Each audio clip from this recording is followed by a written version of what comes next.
Boa tarde, queridos irmãos. Que a paz de Deus esteja com vocês. Na meditação de hoje falaremos sobre proteção àqueles que são fiéis a Deus. Antes de começar, gostaria de pedir que ouçam até o fim e compartilhem minhas mensagens. Ouçam para aprender e compartilhem para que outras pessoas tenham o privilégio de aprender.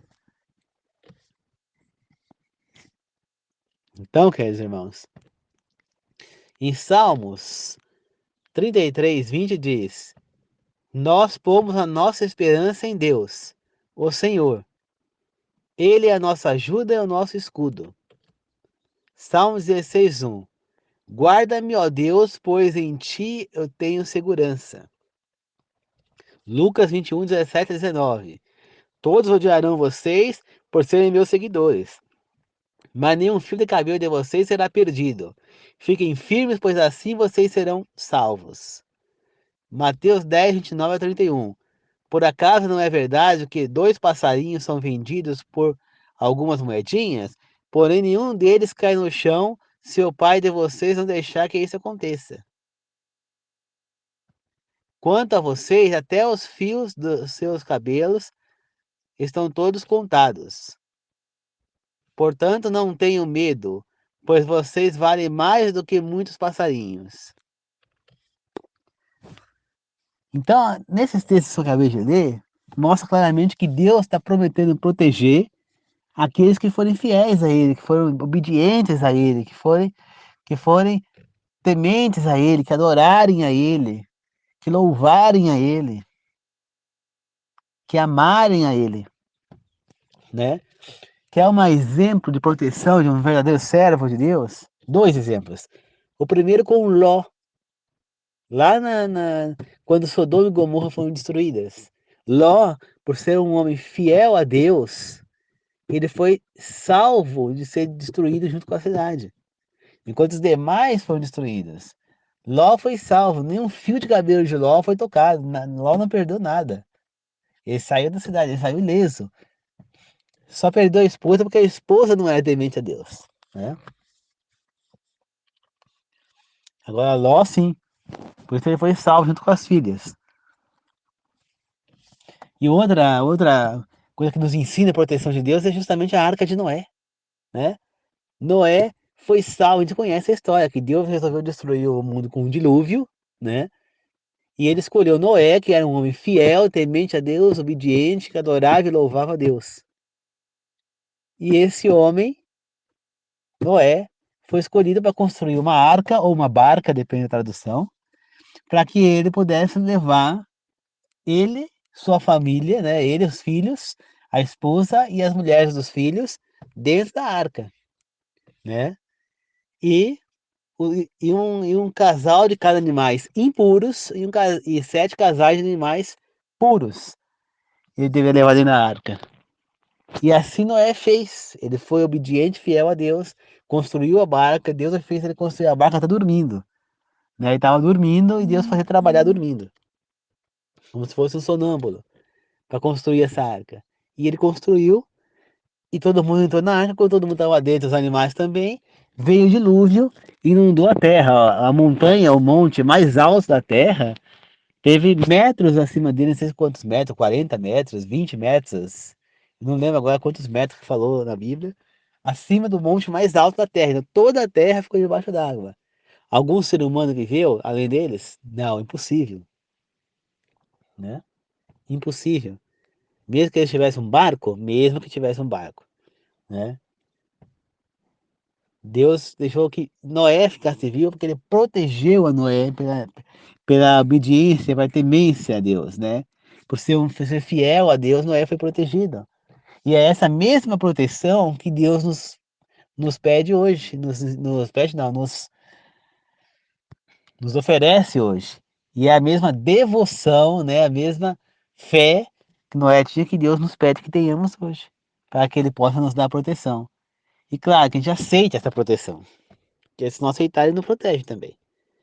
João 17, 11, 12 diz: Agora estou indo para perto de ti.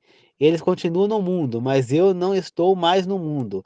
Pai Santo, pelo poder do teu nome, o nome que me deste, guarda-os para que sejam um, assim como tu és um, assim como tu e eu somos um.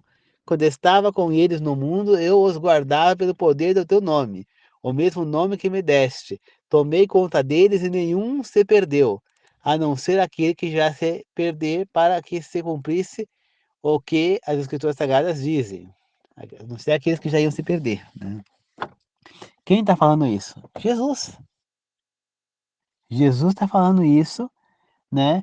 Pedindo para que Deus proteja os seus servos, os seus fiéis, já que ele estava morrendo na cruz, né? Isso aqui ele falou quando estava morrendo na cruz, né? Para que Deus continuasse a proteger assim como ele estava protegendo. A não ser aqueles que que já não tinha jeito, né? E aí, em 1 João 5,18 diz: Sabemos que os filhos de Deus não continuam pecando, porque o Filho de Deus os guarda e o maligno não pode tocar neles. Ou seja, nenhum mal pode acontecer se nós formos fiéis a Deus.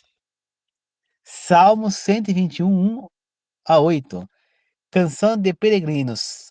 Olhe para os montes e pergunto: de onde virá o meu socorro? O meu socorro vem do Senhor Deus, que fez o céu e a terra. Ele é o seu protetor, está sempre alerta e não posso deixar que você caia. O protetor do povo de Israel nunca dorme nem cochila. O Senhor guardará você, ele está sempre ao seu lado para protegê-lo. O sol não lhe fará mal de dia, nem a lua de noite. O Senhor guardará você de todo perigo, ele protegerá a sua vida, ele guardará quando você for e quando voltar, agora e sempre. Salmo 91, 7. Ainda que 1.000 pessoas sejam mortas ao seu lado e 10.000 ao seu redor, você não sofrerá nada. Mas os que buscam o abrigo em ti ficarão contentes e sempre cantarão de alegria, porque tu os defendes os que te amam contra a felicidade em ti. Né? Deus protege seus servos a qualquer circunstância, ele está falando aqui, né? Pode cair 1.000 à direita, 1.000 ao redor, mas a pessoa não vai ser atingida, como aconteceu no ataque dos filisteus a, a Israel, né? Está descrito no livro de Juízes. Os filisteus atacaram, o profeta Samuel orou a Deus e raios caíram sobre os filisteus. Inclusive tinha israelitas por perto, e nenhum israelita foi atingido pelos raios. Porque Deus é capaz de fazer cair. Tem 1 bilhão de pessoas todas reunidas. Deus é capaz de fazer um raio cair lá no meio, nenhuma pessoa que ele quer que acerte. E as outras não serão atingidas. Porque esse é o poder de proteção de Deus. Salmos 5, 11 e 12. Mas os que buscam abrigo em ti ficarão contentes e sempre contarão de alegria, porque tu os defendes. Os que te amam encontram a felicidade em ti. Pois tu, ó Senhor Deus, abençoas os que te obedecem e a tua bondade os protege como um escudo. Mais uma vez, havia falado que Deus nos protege como um escudo. Salmo 17, 6 a 9. Eu oro a ti, ó Deus, porque tu me respondes. Por isso, ouve-me e escuta as minhas palavras. Mostra o teu amor maravilhoso, ó Salvador. Ao teu lado estou livre dos meus inimigos. Protege-me como protegerias os teus próprios olhos e na sombra das tuas asas. Esconde-me dos ataques dos maus. Inimigos violentos estão ao meu redor. Nessa mensagem, né, de Salmos 6, 9, está sendo ensinado a nós como pedir a proteção a Deus, demonstrando total dependência de Deus, né? Em Salmo 33, 17 a 19 diz: Não são os cavalos de guerra que ganham a batalha. A sua grande força não pode salvar ninguém. É o Senhor Deus quem protege aqueles que o temem. É Ele quem guarda aqueles que confiam no seu amor. Ele os salva da morte e nos tempos de fome os conserva com vida. Ou seja, as batalhas que Israel fez, né, que é demonstrado nos livros de Deuteronômios, lá Josué e tudo mais, os israelitas eram protegidos. Enquanto eles estavam protegidos, eles venciam a batalha. Mas quando eles estavam em pecado, quando Acã levou os esporos de guerra de Jericó quando não deveria, Deus os abandonou e eles perderam a guerra por uma cidade medíocre, que não tinha defesa, que não tinha nada. Josué Tanto que Josué mandou meia dúzia de homens lá para ganhar a guerra, porque eles viram que era fácil, né? Era uma cidade muito vulnerável. E eles perderam por quê? Porque estavam em pecado. Então não é a quantidade de homens, nem tampouco a armação que eles têm, mas sim o poder de Deus. Se Deus está, não há quem possa derrotar, né? Se Deus está ao lado, não há quem possa derrotar. Salmo 144, 2 diz assim: Louve o Senhor Deus, a minha rocha, ele me prepara para a batalha e me ensina a combater. Ele é a minha rocha, a fortaleza, meu abrigo e é o meu libertador. Ele me defende como um escudo e eu confio na sua proteção. Ele me põe as nações debaixo do meu poder. É Davi falando isso, né? Então, ele orando a Deus, né? São salmos que ele escreve orando a Deus. Então, aqui demonstra como nós devemos ser entregues, tementes a Deus, né? Dependentes de Deus. Mostrar para ele essa dependência, compreender que nós não temos o poder, quem tem é Deus. Aquele que tem Deus pode tudo, como diz em Filipenses. Tudo posso naquele que me fortalece. Eu não lembro agora o capítulo e versículo, mas eu lembro que está escrito lá em Filipenses: tudo posso naquele que me fortalece. E como diz também em Salmo 91, o Senhor é meu pastor e nada me faltará. Isaías 31, 5 diz: como uma ave fica voando por cima do seu ninho para protegê-lo, assim o Senhor Todo-Poderoso protegerei Jerusalém. Assim eu, o Senhor Todo-Poderoso, protegerei Jerusalém, eu salvarei a cidade e livrarei o meu povo. Ou seja, ele está falando que ele estará sobrevoando Jerusalém. Isso aí serve também para as pessoas que estão ali tementes a Deus, para os tementes a Deus. Ele estará sobrevoando a gente, os seus anjos estarão à nossa volta para nos proteger, né? Salmo 40, 11. O Senhor Deus, eu sei que nunca deixarás de ser bom para mim. O teu amor e a tua fidelidade sempre me guardarão seguro. Provérbios 13, 6. A justiça protege os inocentes, mas a maldade do pecador leva à desgraça. Eclesiastes 7, 12. Sabedoria é o melhor do que o dinheiro. A vantagem da sabedoria é que ela conserva a vida da gente.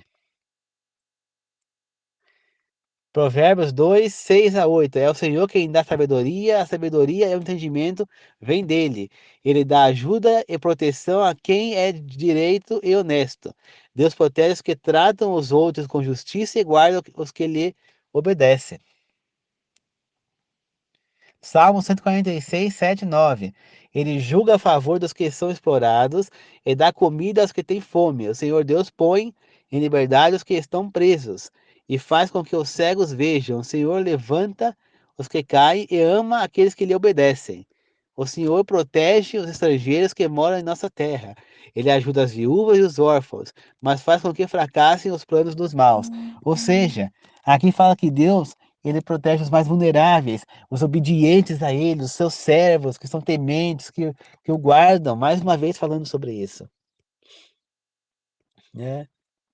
Em Salmo 116, 6 a 9 diz: o Senhor protege os que não podem se defender, né? Quando eu estava em perigo, ele me salvou.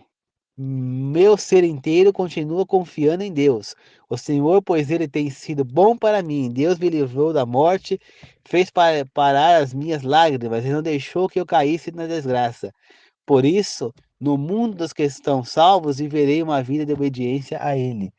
É Davi falando isso pela proteção que Deus vem dando a ele. Então ele está dando um exemplo para nós aqui do que ele pode fazer por nós se nós agimos assim como Davi agiu com temência a Deus. Claro, não sendo adúltero como Davi acabou cometendo aquele adultério, né, por um deslize, né? Mas também o exemplo de Davi, de mesmo ele deslizado, Deus continua protegendo ele. Por quê? Porque Davi se arrependeu do deslize. Porque Davi se sentiu nojento, imundo por ter deslizado. Entendeu? Ele entendeu o erro dele, ele compreendeu que ele estava errado, ele entendeu a situação e se arrependeu. Por isso Deus continua a proteger ele. É mais um exemplo que devemos fazer. Salmo 97:10 diz: vocês que amam a Deus, o Senhor, odeiam o mal. Ele protege a vida dos que lhe são fiéis e os livra do poder dos maus. Né? E por último, Salmo 3, de 1 a 6. Davi escreveu este salmo quando fugia do seu filho Absalão. O Senhor Deus tenho tantos inimigos, são muitos que se viram contra mim.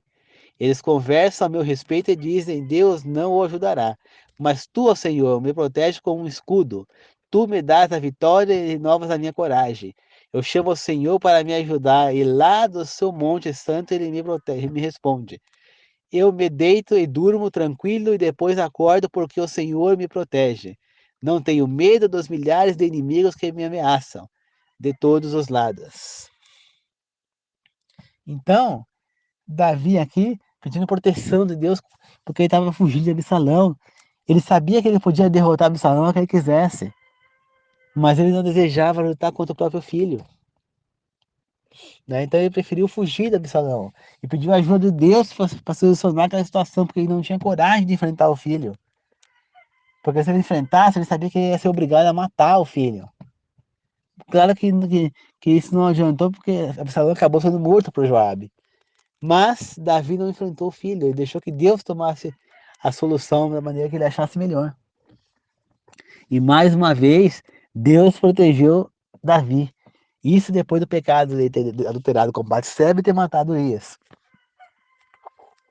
Isso é um exemplo de que se Davi matou e mesmo assim Deus continuava com ele e o protegendo, qualquer assassino hoje em dia também pode. Basta que se arrependa dos seus erros, se arrependa dos pecados, né? É preciso se arrepender. Então é assim, queridos irmãos. A proteção de Deus está livre para todos nós, né? Cabe nós aceitarmos essa proteção ou não. Quando o povo de Israel estava fugindo do Egito, né? Aliás, antes no Egito, Deus não protegeu o seu povo contra todas as pragas. E na última praga, ele demonstrou o que o povo dele deveria fazer para não ser atingido pela praga. Sim, né? A praga dos primogênitos, passar o sangue nas portas. Deus não protegeu os israelitas quando Ramsés e seu exército foram atrás dele lá nas margens do Mar Vermelho. Deus fecha o caminho dos egípcios e depois pega e abre o Mar Vermelho para os israelitas passar. Depois que passa o último israelita, Deus fecha o mar e mata afogados os egípcios que estavam tentando ir atrás dos israelitas. Só Ramsés sobreviveu. Deus não protegeu o seu povo. Protegeu. Por quê? Porque achava o povo de Israel melhor que os egípcios? Não. Mas porque o povo de Israel era o povo de Deus, foi escolhido por Deus. Mesmo naquele momento eles não sendo tão tementes a Deus, mas Deus havia feito uma promessa ao patriarca desse povo, que era Abraão. E ele refez essa promessa a Isaac e depois a Israel, a Jacó e Israel. Então, esses patriarcas desse povo, eles eles tinham essa promessa. Então Deus estava cumprindo uma promessa, uma profecia até, que ele fez a esses líderes aí que eram totalmente fiéis a Deus. Compreende? Então ele fez essa promessa e ele estava cumprindo. Então ele protege esse povo. Mas mais do que tudo, ele queria deixar esse exemplo às demais nações. O povo de Israel estava servindo como exemplo para todo mundo. Então, eles viram, quando o povo de Israel estava com Deus, eles eram libertados, eles eram uma grande nação. E quando eles estavam distantes de Deus, eles eram escravizados. E mais, o povo de Israel, quando cometia algum erro, eram punidos gravemente. Por quê? Porque o povo de Israel era o povo de Deus, então era muito pior. Se, principalmente se fosse um sacerdote, um sumo sacerdote, que cometesse um erro, era muito pior, porque eles eram representantes do povo de Deus. Entende? Como um profeta, o profeta ele estava ali representando a Deus. Se ele desse um mau exemplo, ele distanciava as pessoas de Deus. Então o pecado era em dobro, assim como Jonas que tentou fugir de Deus. Mas mesmo assim, Deus protegeu Jonas, porque ele foi engolido pela baleia, mas não morreu. Qualquer bicho, qualquer ser que fosse engolido por um peixe grande, né, no caso lá era um peixe grande, não era uma baleia, né, era um peixe grande. Mas se fosse engolido por um peixe grande, teria morrido. Mas Jonas não, ele ficou dentro do peixe vivo, porque Deus o manteve vivo, Deus o protegeu lá dentro. Para quê? Para que ele pudesse depois sair e cumprir a vontade de Deus. E mais um exemplo de proteção. Deus protegeu Esther quando ela foi falar com o rei Assuero, ele poderia ter matado. Deus protegeu Daniel quando ele foi jogado nas covas dos leões, e seus amigos também quando foi jogado na fornalha quente. Deus protegeu Daniel e seus amigos de serem escravos e colocou eles numa posição privilegiada no palácio. E ainda para eles poderem comer o que eles queriam, não comer o que era errado. Por quê? Porque eles eram fiéis a Deus, porque Daniel era fiel, seus amigos eram fiéis a Deus. O Daniel orava 3, 4 vezes por dia. Então, se nós somos fiéis a Deus, Ele nos protegerá de todo mal. Não precisamos temer a nada. É só confiar, é só ser fiel a Deus. Tá certo? Então é isso, meus queridos irmãos. Eu espero que vocês possam ter compreendido que a proteção de Deus, a sua segurança é tudo. Deus nos deu armaduras, escudo e espada para para poder para poder lutar contra Deus, contra o inimigo, né? Quem é a armadura? A armadura é a nossa fé. Quem é o nosso escudo? O próprio Deus. E quem é a nossa espada contra o mal? A Bíblia. Ele nos deu tudo. Então nós temos a armadura, nós temos o escudo e nós temos a espada. Basta que nós utilizamos para lutar contra o mal. E mais, além da armadura, o escudo e a espada, ele nos deu um exército para lutar junto com a gente, a nosso favor, que é o seu exército de anjos que está à nossa volta, lutando junto com a gente contra o mal. Então nós nunca estamos sozinhos. Deus nos deu isso. Só que para que esse exército e que as armaduras, esse escudo, essa espada possam realmente chegar às nossas mãos e os exércitos possam nos ajudar a nos defender, nós temos que aceitar. Só que muita gente rejeita isso, então ele não pode fazer nada. Porque Deus, ele é bondoso, mas ele é generoso, mas ele é justo e benevolente e misericordioso. Então, ele não vai obrigar ninguém. Ele deu a liberdade até Adão e Eva lá no Éden, ele colocou a árvore do bem e do mal porque eles tivessem o direito de escolha. Eles escolheram, infelizmente, comer a árvore da fruta proibida. Mas Deus dá escolha a eles, porque sem liberdade não existe amor, e Deus nos ama, tá certo? Então nós todos temos liberdade de escolher, mas para que haja proteção, que nós possamos ter posse do escudo, da espada e de Deus e da armadura, né? Nós precisamos estar postos. E nós temos mais ainda um outro ser para nos dar proteção, que é o Espírito Santo, que através da nossa consciência faz nós sentirmos mal ou bem com o bom ou errado que estamos fazendo. Tudo isso Deus faz para nos ajudar a superar os pecados, os erros. Cabe a nós nos entregarmos de verdade. Cabe a nós sermos obedientes, tementes, louvarmos, glorificarmos, adorarmos a Deus. Tá certo? Então, vamos fazer isso. Tá certo, queridos irmãos? Orem várias vezes por dia, agradeçam a Deus, demonstrem gratidão, deem valor às pequenas coisas, queiram ser mais humildes, mais simples. Resgatem a pureza dentro de vocês. Lembre-se que Cristo disse que das crianças é o reino dos céus. E a criança é o ser mais puro, mais ingênuo que existe. Então traga ela de volta à sua vida. Deixe que a criança esquecer que ela é a avó, que ela é a mãe. Traga de volta a criança. Traga Deus na sua vida. Deixa a pureza tomar conta de você, a simplicidade. E seja uma pessoa fiel a Deus. E tenha certeza que a tua vida vai melhorar e muito. Tá certo? Então é isso, queridos irmãos. Muito obrigado a todos. Que Deus abençoe a todos. Em nome da Trindade, Deus Pai, Deus Filho e Deus Espírito. Que assim seja. A hora agradeço e glorifico. Amém. Obrigado, queridos irmãos. Vamos meditar sobre esse assunto. A paz do Senhor esteja com vocês. Em nome do Pai, do Filho e do Espírito Santo. Amém. Ouça até o fim e compartilhe minhas mensagens.